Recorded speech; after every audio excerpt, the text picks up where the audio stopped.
दोस्तों, कुछ समय पहले मैंने एक वीडियो बनाई थी कि बुलाती है मगर जाने का नहीं। आपको वो कहानी बहुत ज़्यादा पसंद आई थी। आज भी मैं उससे मिलती जुलती कहानी लेकर आया हूँ, लेकिन कॉन्सेप्ट काफ़ी अलग है। उसमें था कि बुलाती है मगर जाने का नहीं, और इसमें वो बुलाती नहीं है, खुद चली आती है।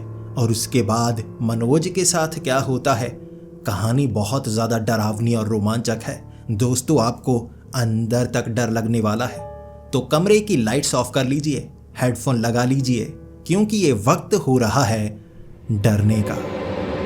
तो मनोज जी ने ये कहानी हमें इंस्टाग्राम पर शेयर की है। मनोज जी चंडीगढ़ के रहने वाले हैं, यानी कि चंडीगढ़ का वो लौंडा जिसे घूमना फिरना बहुत ज़्यादा पसंद है, अपने पिता के पैसों पर ऐश करना बहुत ज़्यादा पसंद है। एक बाइक रखी हुई है, उसके सहारे पूरे चंडीगढ़ में वो घूमता रहता है। कभी मोहाली चला जाता है, कभी कभी दिल्ली भी चला जाता है घूमने के लिए। लेकिन उसके पिता उससे काफ़ी ज़्यादा परेशान हो गए थे। जब उसका कॉलेज ख़त्म हुआ तो पिता ने साफ साफ कह दिया, कोटा राजस्थान में यूपीएससी की तैयारी करनी होगी। अब ये बात का उसे बहुत ज़्यादा दुख लगा, क्योंकि वो पढ़ने में ज़्यादा होशियार नहीं था, वो घूमने फिरने में ज़्यादा होशियार था, बातें करने में होशियार था, पढ़ने में होशियार नहीं था। और पिता ये बात समझ गए थे कि इसके जो दोस्त हैं ना, वो ऐसे हैं, वो इसे बिगाड़ देंगे। अब उनसे थोड़ा दूर करना होगा। यूपीएससी की पढ़ाई करने के लिए कोटा में रहेगा। भले ही यूपीएससी के एग्ज़ाम क्लियर ना कर पाए, लेकिन कुछ सुधर तो जाएगा ना। वहाँ नए दोस्त बनेंगे जो ज़्यादा पढ़ाकू होंगे। अब यूपीएससी की तैयारी करने के लिए ज़्यादातर पढ़ाकू आते हैं। वहीं हॉस्टल में रहेगा, यहाँ चंडीगढ़ अपने दोस्तों के पास नहीं आएगा तो सुधर जाएगा। अब पिता ने वहाँ एडमिशन करवा दी और कह दिया वहीं तुम्हें जाना होगा। शुरू के कुछ दिन हॉस्टल में रहना उसे बहुत परेशानी भरा लगने लगा था। वो फ़ोन करके अपनी माँ के सामने रोता कि मुझे यहाँ से बुला लो, ये तो जेल की तरह है। माँ भी कह देती जेल में ही रहो ना, सुधर के तो आएगा। अच्छा है असली जेल में जाने से ये नकली वाली जेल। अब वो रो रो कर कहता माँ मुझे बुला ले। अब माँ भी सीधी हो गई थी कि इसे सुधारना है, उस दोस्तों से दूर करना है। उसकी माँ और उसके पिता ने ये सोच लिया था वहाँ कोई परेशानी तो होगी नहीं क्लियर कर सकता, कोई बात नहीं, सुधर जाएगा। उसे परेशानी हो रही, लेकिन 20 से 22 दिन में उसका वहाँ पर दिल लगने लगा था। अब दिल कैसे लगने लगा था, उसने अपनी बाइक वहाँ पर मंगवा ली। बहुत लड़ाई की अपने पिता से, मुझे बाइक चाहिए, यहाँ तो कोई काम कर नहीं सकता। अब उसकी बाइक वहाँ पर आ गई तो घूमना फिरना आसान हो गया। उसके बाद जब शाम के वक्त क्लास खत्म हो जाती, वो अपनी बाइक उठाता और घूमने के लिए निकल पड़ता। उसके बाद हॉस्टल में खास रूल थे कि 9 बजे वापस आना है, लेकिन उसके पास थोड़े पैसे थे। जो वो सिक्योरिटी गार्ड था ना, बाहर गेट पर खड़ा होता, किसी को अंदर आने नहीं देता। 500 रुपये में वो पिघल जाता। अब ये 500 रुपये देता और कहता इस महीने में लेट आऊँगा, तू संभाल लेना। अब उसने कहा ठीक है, 500 रुपये अलग से मिल रहे हैं सभी। अब 3-4 लोग ऐसे 500 देंगे तो उसके तो अच्छे खासे पैसे बन जाएंगे। वो कहने लगा था ठीक है, ये कौन सी लड़कियां हैं, लड़के हैं ना, फिर भी सही लगते हैं, ज़्यादा बिगड़ैल तो लगते नहीं, आ जाएंगे एक आध घंटा लेट, कोई बात नहीं। इस तरह जो मनोज था वो बाइक उठाता और घूमने के लिए निकल पड़ता। जैसे चंडीगढ़ में गेड़ियां लगाया करता था, यहाँ भी गेड़ियां लगाने लगा था। अब उसे बाइक पर घूमने में भी मज़ा नहीं आता, क्योंकि वहाँ पर दोस्तों के साथ घूमा करता था, यहाँ अकेले घूमता था। यहाँ जो दोस्त होते बहुत डरपोक से होते कि वापस चल, अब गेट बंद हो जाएगा, मुझे पढ़ना है, कल की तैयारी करनी है, कुछ चैप्टर्स हैं समझ में नहीं आ रहे, वो मुझे रट्टा मारने हैं। और जो मनोज था उसे घूमना फिरना था। वो कहता यार कैसे दोस्त हैं, वापस जाने की जिद करते हैं, मैं खिलाता हूँ ना, मैं पार्टी करता हूँ, चल मेरे साथ। अब उसके दोस्त मानते नहीं थे और वो अकेला घूमना शुरू हो गया। पहले तो अकेला घूमता, और उसे खास तौर पर साउथ की तरफ एक बर्गर की रेहड़ी थी, वहाँ जाकर वो बर्गर खाना पसंद करता था। अब नॉर्थ में एक नूडल्स वाली दुकान थी, वहाँ से नूडल खाया करता। इस तरह से अलग अलग जगह की जो जो चीज़ उसे पसंद थी, शाम के वक्त निकल कर वो खाया करता और अकेले जाया करता। यहाँ उसका मन नहीं लग रहा था कुछ 1-1.5 महीने। उसके बाद वो जब पार्क में अपने दोस्तों के साथ जाता तो उसके जो दोस्त थे ना वहाँ पर पढ़ने वाले, कुछ अपनी गर्लफ्रेंड को वहाँ पार्क में मिलने के लिए बुलाते। अब वो इकट्ठा बैठ जाते, कुछ चिप्स लेते, कुछ लेते, बैठकर इकट्ठा सब सर्कल बना लेते और बातें करते, एक दूसरे के बारे में जानने की कोशिश करते। वहाँ पर मनोज को थोड़ा सा धक्का लगने लगा था कि भाई मेरे पास पैसे हैं, मेरे घर में गाड़ी खड़ी है, बाइक है, अगर मैं एग्ज़ाम क्लियर नहीं भी कर पाया तो पिताजी कहीं ना कहीं मुझे सेट कर देंगे, मेरा कोई ना कोई बिजनेस बना देंगे। लेकिन गर्लफ्रेंड नहीं है यार, यहाँ तो सबने गर्लफ्रेंड बनाई हुई है। अब वो चाहे जितना भी बिगड़ैल सा था, कह लें बहुत ज़्यादा घूमना पसंद करता था, लेकिन लड़कियों को छेड़ना या ऐसे काम नहीं करता था। उसकी लड़कियों के सामने सिट्टी पिट्टी गुल हो जाती थी। वो स्कूल में एक लड़की को पसंद करता था, कभी हिम्मत नहीं हुई उससे बात करने की, बस देखता ही रह गया। अब यहाँ उसकी कोई गर्लफ्रेंड नहीं थी, अकेलापन महसूस होने लगा। अब एक दिन जब वो गोलगप्पे खाने के लिए एक रेहड़ी पर खड़ा था, वहाँ ऐसे ही कोई एग्ज़ाम देने के लिए लड़कियाँ आई हुई थी। अब उस झुंड में उसे एक लड़की बहुत ज़्यादा पसंद आ गई। वो दूर खड़ा हो गया और वहाँ से उस लड़की को देखने लगा। वो गोलगप्पे खाकर चली गई। वक्त कोई 6:30 से 7 बजे का होगा। अब जो मनोज था 1-2 बार वहाँ पर गया, उस लड़की को देखा। अब दूर से उस लड़की को देखने की उसने आदत बना ली। उसे वो लड़की बहुत ज़्यादा पसंद आ गई थी। वो चाहता था कि उससे शादी हो। बोलने की हिम्मत तक नहीं। अब बात करेगा तभी तो बात आगे बढ़ेगी ना। वो उस गोलगप्पे की रेहड़ी के पास ही एक और रेहड़ी कोई आइसक्रीम की लगी होती, वहाँ पीछे खड़ा हो जाता, मुंह पर मास्क लगाता, चश्मे लगाता और खड़ा होकर उसे ताड़ता रहता। अब उस लड़की को भी पता नहीं लग रहा था कि उसे देखने के लिए आ रहा है या वैसे ही आइसक्रीम खाने के लिए आ रहा है। अब किस लड़की को वो पसंद करता है उस भीड़ में, ये भी किसी को पता नहीं था। एक तो वो अपना चेहरा छिपा लेता क्योंकि उसे शर्म आती, वो थोड़ा सा घबराता था।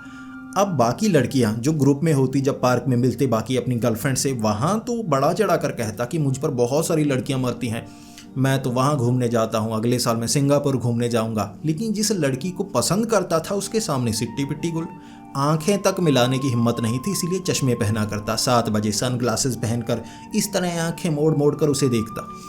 अब ये हाल था उसका, इसीलिए वहाँ वो पहुँच जाया करता, काफ़ी ज़्यादा उसका पेट्रोल लगता।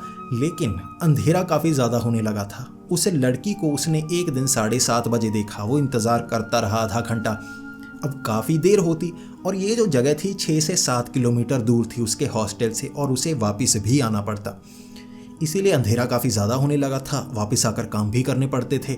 अब उस लड़की को देखना उसकी आदत हो गई थी। हर रोज़ अगर उस लड़की को ना देखे तो उसका दिन नहीं निकलता था, क्लास में मन नहीं लगता था, शाम को बस देखने की उसके अंदर एक लगन सी होती थी। ऐसा ही दिन था जब सोमवार को वो क्लास ख़त्म करके वहाँ पहुँचा। 7:30 बजे वो इंतज़ार करता रहा, वो लड़की नहीं आई। उसका दिल बैठा बैठा जा रहा था, कहीं अपना जो कोर्स है उसे पता भी नहीं था क्या कोर्स करती है, वो करके चली तो नहीं गई। अब इतनी हिम्मत नहीं थी, जो ग्रुप की लड़कियां थी ना उसे जान पहचानती थी, उसके जो दोस्त थे उनकी गर्लफ्रेंड, उनसे बात कर पाता, वो लड़की के बारे में पता करो। उसने तो शेखी बगारी हुई थी कि मेरी तो कई गर्लफ्रेंड रह चुकी हैं, मैं तो कई लड़कियों को पसंद करता हूँ, मेरे आसपास घूमती हैं। इसीलिए अब शर्म के मारे बता भी नहीं सकता था, उसके बारे में जान नहीं सकता था। अब वो 7:30 बजे तक इंतज़ार करता रहा। फिर इसी तरह से 8 बज गए, 8:30 बज गए। आखिर आएगी ना, एक गोलगप्पा खाने के लिए तो आएगी ना, एक झलक तो ले लूँ, बस थोड़ा सा देखूंगा, भाग निकलूंगा हॉस्टल की तरफ। 8:30 बज गए, 8:45 बज गए, वो लड़की आई नहीं, और गोलगप्पे वाला सारा सामान समेट कर वहाँ से निकलने लगा। जो भीड़ थी वो ख़त्म हो चुकी थी, अब कोई नहीं आने वाला था। वो मायूस और सोच रहा था अब तो मुझे वापसी के लिए निकलना होगा। अब वो खुद को कोस रहा, यार उससे बात तक नहीं कर पाया, काश मैं बात कर पाता यार, मुझे लगता है वो अपना कोर्स करके अब निकल गई होगी, गलती हो गई, चेहरा तो दिखाना था ना, उसे पहचान तो हो जाती। खुद को कोस रहा लेकिन अपने डर को कभी ख़त्म कर नहीं पाया। इसके बाद वो बाइक लेकर अंधेरे में जा रहा था। अब ये जो रास्ते थे कई जगह काफ़ी ज़्यादा सुनसान थे। ऐसे ही एक कॉलोनी के बीच से वो निकल रहा था, तभी उसे अंधेरे में एक लड़की ने हाथ दिया। वो लड़की सड़क की एक तरफ खड़ी थी और ये एक गली सी थी काफ़ी चौड़ी, यहाँ से ऑटो निकला करते थे, और वो लड़की उसे हाथ दे रही। अब उसे लगा कि मदद करनी चाहिए। हाथ पांव थोड़े से कांप रहे थे क्योंकि उसने एक ड्रेस सी पहनी हुई थी और उसकी उम्र भी कुछ उसके आसपास ही होगी, कुछ 20-22 की। अब उसके हाथ कांप रहे क्योंकि उसने अपनी बाइक के पीछे कभी किसी लड़की तक को नहीं बिठाया था। अब वो लड़की हाथ दे रही, लिफ्ट मांग रही। उसने बाइक रोकी और वो पूछने लगा, कहाँ जाना है आपको? वो लड़की कहने लगी, बहुत देर हो गई है, मेरी पापा बहुत पिटाई करेंगे, मुझे इस जगह जाना है, कोई ऑटो नहीं मिल रहा, कृपया मुझे वहाँ पर छोड़ दीजिए।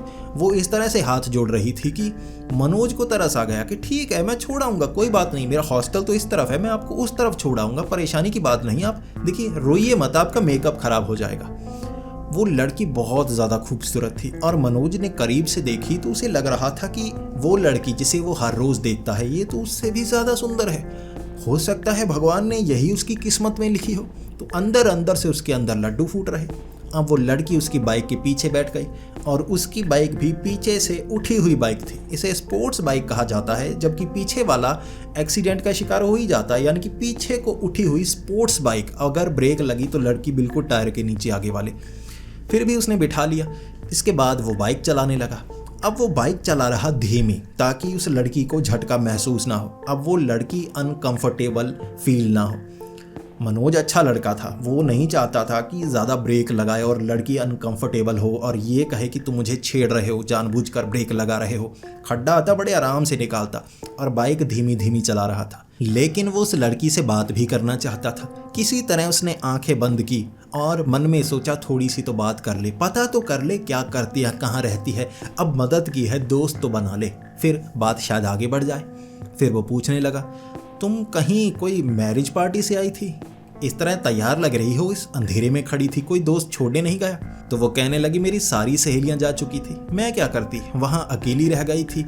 और एक सहेली ने कहा था वो घर पर छोड़ देगी, उसके बाद वो अपने बॉयफ्रेंड के साथ चली गई, मैं तो रह गई ना अकेली। अब वो लड़के जो थे वो भरोसे लायक नहीं थे, इसीलिए मैं वहां से निकल आई। मुझे लगा कोई ऑटो मिल जाएगा, ऑटो मिला नहीं।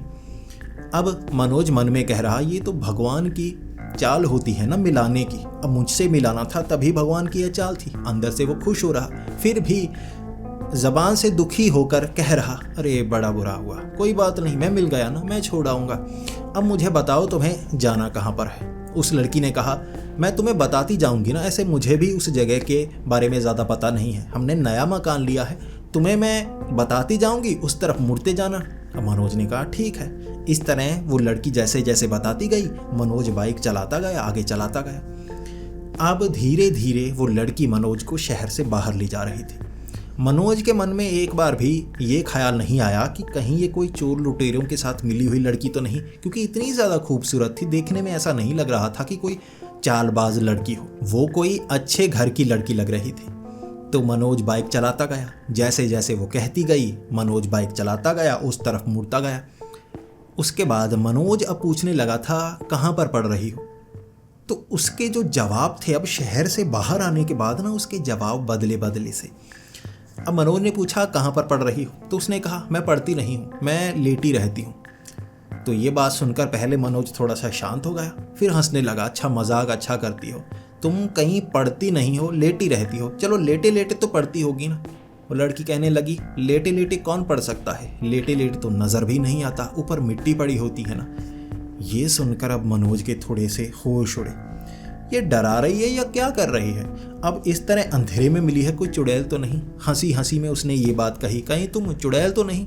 पीछे से आवाज़ आई, नहीं नहीं, चुड़ैल थोड़े ना हो, चुड़ैल होती तो अब तक मार चुकी होती ना, मारा नहीं, समझो चुड़ैल भी नहीं।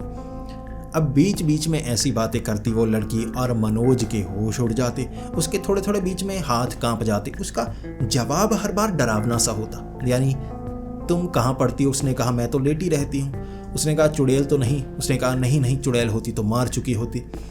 उसने कहा, घर पर तुम्हारे पापा ज़्यादा गुस्सा तो नहीं होते? उसने कहा, पापा मुझे तो पता भी नहीं अब पापा जिंदा भी हैं या नहीं। अब ऐसे ऐसे जवाब दे रही है और मनोज बार बार सोच रहा, यार कैसी लड़की है, अब मुझसे ज़्यादा मजाकिया है या सच में अजीब है। इसके बाद वो जगह बताती गई, शहर से बाहर ले गई।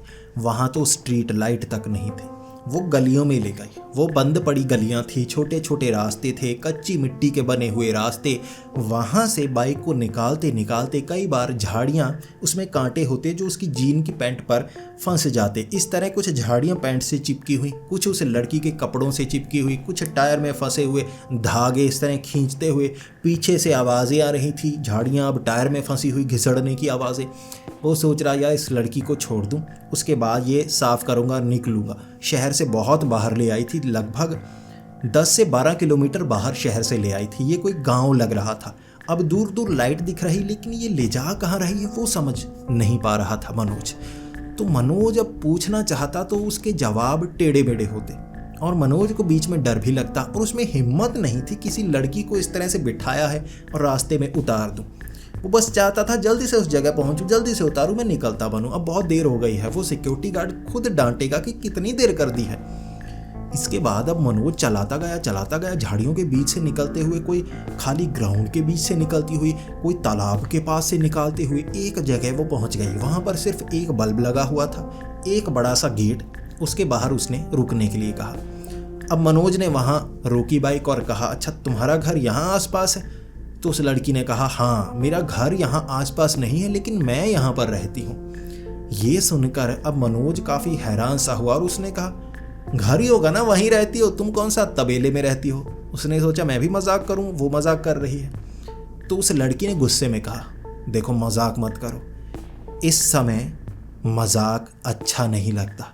मैं किसी तबेले में नहीं रहती, मैं किसी घर में नहीं रहती, मैं यहाँ रहती हूँ। अब ये कहा था और मनोज गेट के उस तरफ देखने लगा। वहाँ कोई बिल्डिंग नहीं थी, पीछे कोई कमरा नहीं था, चार दीवारी थी, इस तरफ गेट लगा हुआ। कौन सी जगह है, कैसी जगह है, उसे तो पता तक नहीं था। लेकिन वो गेट थोड़ा सा खुला था, यानी कि उस पर जो कुंडा लगाया होता वो कुंडा नहीं लगाया था। अब मनोज बोलता तो क्या बोलता, वो चुप करके बैठ गया। ठीक है तो आप जाइए। तो वो लड़की कहने लगी, ऐसे नहीं, तुमने मेरी मदद की है, अंदर तो आओ, मैं भी तुम्हें कोई चाय पानी पिलाकर भेजूंगी। अब मनोज कहने लगा, नहीं नहीं नहीं, मैं अंदर नहीं आना चाहता, मुझे जाना है। फिर वो लड़की कहने लगी, नहीं ऐसे मैं जाने नहीं दूंगी, तुमने मेरी मदद की है, मैं भी तुम्हारी मदद करूंगी।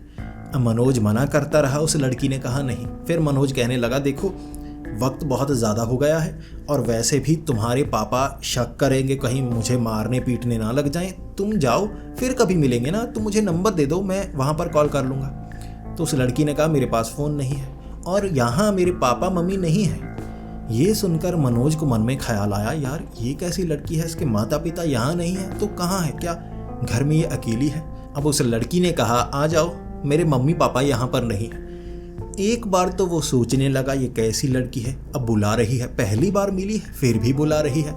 इसके बाद अब मनोज के अंदर लड्डू भी फूट रहे थे कि ये लड़की कहीं मुझे पसंद तो नहीं करती, कहीं ये भी मेरा पीछा तो नहीं करती, और मौका मिला, इसने मुझसे लिफ्ट ले ली और मुझे यहाँ तक ले आई। मनोज पहले मना करने लगा, उसका दिल कर रहा था इसके साथ जाकर तो देखूं कौन से कमरे में रहती है, नीचे कोई कमरे बने होंगे अंदर। उसके बाद मनोज को वो कलाई से पकड़कर खींचने लगी, चलो ना चलो। अब मनोज कुछ कर नहीं पाया, जल्दी से उसने चाबी घुमाई, बाइक को लॉक किया, अब लात घुमाकर उसके साथ चलने लगा। अंदर अंदर से मुस्कुरा रहा था, किसी लड़की ने पहली बार उसकी कलाई पकड़ी थी और वो काफ़ी खूबसूरत थी, लेकिन अब वो पता नहीं कहाँ ले जा रही थी। उसके मन में गंदे गंदे ख्याल आ रहे, वो थोड़ा सा शर्मा भी रहा लड़कियों की तरह।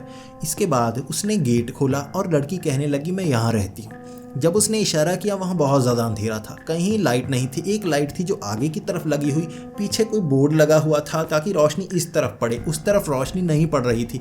उसे पता नहीं चल पा रहा यहाँ कमरा कहाँ है, घर कहाँ है। उसने कहा, तुमने लाइट नहीं जलाई, ये कहा आगे वाला गार्डन है तुम्हारा, कोई घर की ये बैक साइड है? उसने कहा, ये घर की बैक साइड नहीं है, मैंने तुम्हें कहा ना ये घर नहीं है, मैं यहाँ पर रहती हूँ। फिर से उसने वही लाइन रिपीट की थी और मनोज अब भी समझ नहीं पाया। वो कलाई पकड़कर मनोज को एक तरफ ले जाती रही, मनोज उसके साथ चलता रहा, अंदर से शर्मा रहा था, कहाँ ले जा रही है, अब करेगी क्या, ये सोचकर मनोज उसके पीछे पीछे। अब बार बार ये जगह ऐसी थी, सपाट नहीं थी, बार बार जैसे कुछ उभार से आ रहे, बार बार उसके पैर कहीं पड़ते और फिर से नीचे, फिर पैर कहीं पड़ते फिर नीचे। कुछ पेड़ लगे हुए थे, कभी पैर से वो टकरा जाता, लड़की तो आगे निकल जाती, उसे पता था कौन सी जगह है, लेकिन कभी कभी जो मनोज था उसका सर पेड़ से टकराता। ज़्यादा नज़र नहीं आ रहा था क्योंकि उस दिन अमावस की रात थी, तारे निकले हुए थे, लेकिन उससे इतनी ज़्यादा रोशनी नहीं हो रही थी, अंधेरा था बहुत ज़्यादा। अब चलते चलते आगे वो एक ऐसी जगह पर ले गई, वहाँ एक पेड़ सा था, काफ़ी बड़ा सा पेड़, और नीचे उभार जैसे बैठने के लिए लंबे लंबे कोई कुर्सियाँ नुमा कोई आकार से बनाए हुए, उसके ऊपर वो लड़की बैठ गई और एक तरफ बैठ गया मनोज।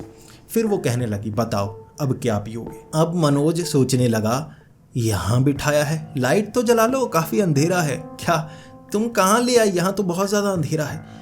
फिर वो लड़की कहने लगी, मैं यहीं रहती हूँ, यहाँ अंधेरा ही रहता है रात को, दिन के वक्त बहुत रोशनी होती है, रात को अंधेरा रहता है।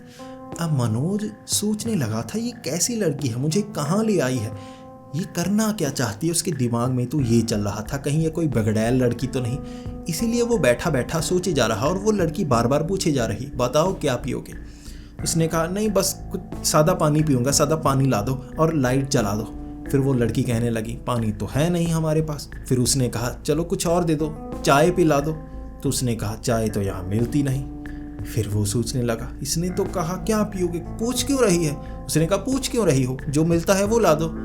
तो वो लड़की कहने लगी यहाँ मिलता तो बहुत कुछ है, तुम्हारे पीने लायक कुछ नहीं है। अब ये सुनकर मनोज के थोड़े होश उड़ गए, ये कैसी बातें कर रही है, अब ऐसी जगह पर ले आई है कि यहाँ ऐसे मजाक अच्छे नहीं लगते, मैं डर रहा हूँ। फिर मनोज ने कहा चलो कोल्ड ड्रिंक ला दो, कोल्ड ड्रिंक तो होगी ना, वो आसानी से मिलती है। उसने कहा नहीं, यहाँ कोल्ड ड्रिंक भी नहीं मिलती। अब गुस्से में आकर मनोज ने कहा जो है वो ले आओ। तो वो लड़की कहने लगी खून, यहाँ खून मिलता है, वो लेकर आऊँ। थोड़ा सा सूखा हुआ होगा क्योंकि यहाँ ताज़ा खून नहीं मिलता, सूखा हुआ मिलता है, ला कर दूँ। अब ये सुना था मनोज ने, एक तो जगह अंधेरे वाली थी, वो बहुत ज़्यादा डर गया। अब उसे लगा यहाँ रोशनी ये तो करने वाली नहीं, मुझे रोशनी करनी होगी। जेब से उसने मोबाइल निकाला और जैसे ही लाइट जलाई, पास में बैठी वो लड़की थी, वो साफ साफ इस तरफ दिख रही थी। जैसे ही उसने लाइट जलाई, अब वो लड़की के बाल काफ़ी गंदे से, उसने कोई ड्रेस नहीं पहन रखी थी जो चमकीली हो, उसके भद्दे से फटे से कपड़े, कई जगह से तो इतने ज़्यादा फटे कि उसका आधा शरीर तो जैसे नंगा नज़र आ रहा था, लेकिन वो काफ़ी सड़ी हुई थी, उसका शरीर काफ़ी पिघला हुआ जैसे जैसे लाश हो। अब ये देखकर मनोज बहुत ज़्यादा डर गया। उसने वो लाइट उसके चेहरे पर मारी तो उसका चेहरा बहुत खराब सा था, आधे बाल चेहरे के ऊपर थे, आंख एक तरफ की बंद थी, ऐसा लगता था आंख है ही नहीं, आंख पूरी तरह से बंद, अब दूसरी तरफ का हिस्सा ढका हुआ। अब वो डर गया, उसे लगा कुछ तो गड़बड़ है। इसके बाद उसने लाइट इधर उधर मारी। ये कोई गार्डन नहीं था, ये कोई खाली जगह नहीं थी, ये कब्रिस्तान था। वो उभार कब्रें थी यहाँ पर, एक कब्र के ऊपर वो बैठी हुई, एक कब्र पर उसे बैठाया हुआ। ये देखते ही उसने छलांग लगाई। अब ऐसी छलांग लगाई ना जैसे नीचे स्प्रिंग रखा हो या नीचे कोई धमाका हुआ हो। वो उड़ के खड़ा हो गया और जैसे ही खड़ा हुआ चीखने लगा। अब वो लड़की कह रही खाली हाथ थोड़े ना जाने दूंगी, यहाँ मेहमान आया है, कुछ तो खाने पीने को दूंगी ना। अब ये कहते हुए मनोज वहाँ से भाग रहा और वहाँ कई लोग उसे उन कब्रों पर बैठे हुए देखे। अब उसे ये पता था ये जिंदा लोग नहीं हैं। अब कब्रिस्तान में कब्रों के ऊपर कौन बैठता है, आत्माएं बैठती होंगी ना। वो तो भागा, वहाँ से जो भागा ना, वो लड़की की आवाज़ पीछे थी, रुक जाओ कुछ खा पी कर जाओ। वो रुकने वाला नहीं, वो सीधा गेट के पास पहुँचा। अब गेट को हिला रहा, गेट तो बंद, बाहर से लगा हुआ था ताला। वो अंदर कैसे आया उसे पता नहीं, लेकिन बाहर निकलने का रास्ता नहीं। दीवार लगभग 11 फुट की थी, वो 11 फुट की दीवार नहीं फांद सकता था इससे पहले। वो 2 मिनट में उस दीवार को फांद गया, पता नहीं कैसे उंगलियां फंसाई, उसके नाखून टूट गए, उसने उंगलियां फंसाई, किसी तरह ऊपर पहुंचा। पीछे से आवाज़ें आ रही, उस लड़की की आवाज़ें आ रही, लेकिन ऊपर से फांदा, सीधा नीचे बाइक स्टार्ट की और वो भागा। वो जैसे भागा ना, उसे ये तक पता नहीं था कि वापस जाने का सही रास्ता क्या है। अब लड़की ने जिस तरफ घूमने को कहा वो वहाँ से घूमता गया था। अब वो सीधा सड़क पर जाना चाहता था, कभी किसी खेत में घुसा देता अपनी बाइक, कभी किसी खेत में घुसा देता, कभी किसी प्लॉट में कहीं रेत होता वहाँ बाइक गड़ा देता, चीखने लगता, फिर बाइक निकालता, पीछे देखता वो लड़की तो नहीं आ रही। अब किसी तरह वो सड़क पर पहुँचा, वहाँ से आया हॉस्टल में और हॉस्टल में उसे पड़ी बहुत सारी गालियाँ। वहाँ पर वो सिक्योरिटी गार्ड इकट्ठा थे, आखिर एक लड़का गायब है। वो तो पुलिस को कॉल करने वाले थे, रूल था अगर ज़्यादा देर हो जाए तो पुलिस को कॉल करनी है, वो लड़का क्यों नहीं आया या उससे कांटेक्ट करने की कोशिश करनी है। अब वो कॉल कर रहे थे, लेकिन जो मनोज था फ़ोन उठा नहीं पा रहा था। वो तो इतना डरा था, वो तो घबराया हुआ था, फ़ोन तो उसने उठाया नहीं, वो तो बाइक लेकर भाग रहा था। तब वो हॉस्टल पहुँचा, वहाँ पड़ी बहुत सारी गालियाँ। वहाँ जो कर्मचारी थे हॉस्टल के वो भी इकट्ठा हुए, सबने ढेर सारी गालियाँ दी, लेकिन उसके होश उड़े हुए। वो गालियाँ सुनकर इतना डरा हुआ नहीं था, किसी और चीज़ से डरा था। फिर वो पहुँचा अपने रूम में, अपने दोस्तों को ये घटना के बारे में बताया और बहुत ज़्यादा डर के बताया। सबको पता था ये झूठ नहीं बोल रहा, ये बहुत ज़्यादा कूल लड़का है, मजाक करता है, डरने का बहाना करता है, लेकिन बाद में हंसता है और किसी से ज़ोर ज़बरदस्ती नहीं करता। अब ये बोल रहा है तो सच बोल रहा होगा। इसके बाद मनोज अगले 5 दिनों तक बीमार रहा था। उसने ये बात अपने माता पिता तक को नहीं बताई थी, क्योंकि उसके पिता समझ जाते लड़की के चक्कर में फंसाना। पिता हमेशा कहा करते थे, कुछ भी हो जाए तू डरना मत, मैं तेरे साथ हूँ ना। लड़की के चक्कर में आया ना तो मैं सबसे पहले पीटूंगा, बाकी बात तो बाद में। इसीलिए ये बात वो बता नहीं सकता था। इसमें उसकी गलती नहीं थी, वो लड़की को छेड़ नहीं रहा था। उसने खुद उसे लिफ्ट के लिए बुलाया था और बस वो तो मदद करने के लिए गया था। उसने कोई भी ऐसी हरकत नहीं की थी। लेकिन बता कैसे पाता? 6 दिन बाद जब वो थोड़ा ठीक हुआ, वो अपने उन साथियों को दोपहर के वक्त उसे जगह लेकर गया। अब उसने ये थोड़ा सा पहचान लिया था किस तरफ से निकलना है, हाईवे की किस तरफ वो जगह है। अब पहले तो उस रास्ते से जाने की कोशिश की जो लड़की ने बताया था, वो बीच बीच से वहाँ से रास्ता पता नहीं लगा। हाईवे से जहाँ से वापस निकला था उस रास्ते से वो गया, उसे पता लगा वो कब्रिस्तान था। आसपास लोगों से पूछा, उन्होंने कहा ये भूतिया कब्रिस्तान है, यहाँ लोगों को भूत नज़र आता है, यहाँ लोगों को भूतनियाँ नज़र आती हैं। अब इतनी हाई रेंज वाली भूतनी किसी ने नहीं देखी थी भाई। शहर के बीच से यहाँ तक लेकर आई थी उसे खींच कर, और यहाँ क्या करने वाली थी? खून पिलाने वाली थी, उसे मारने वाली थी। ये सोचकर मनोज उसके अगले 5 दिनों तक फिर से बीमार रहा था। ये कहानियाँ उसके दिमाग में घूमे जा रही थी। बड़ी मुश्किल से निकल पाया था वो इस घटना से, लेकिन आज तक वो घटना उसे बहुत याद आती है और बहुत डराती है। आपको ये कहानी कैसी लगी प्लीज़ कमेंट्स में ज़रूर बताएं। अगर आपको ये कहानी पसंद आई हो तो इसे लाइक और शेयर करें। ऐसी ही कहानियाँ सुनने के लिए हमारे इस चैनल को सब्सक्राइब करें। तो मिलते हैं अगली वीडियो में, तब तक के लिए डरते रहें।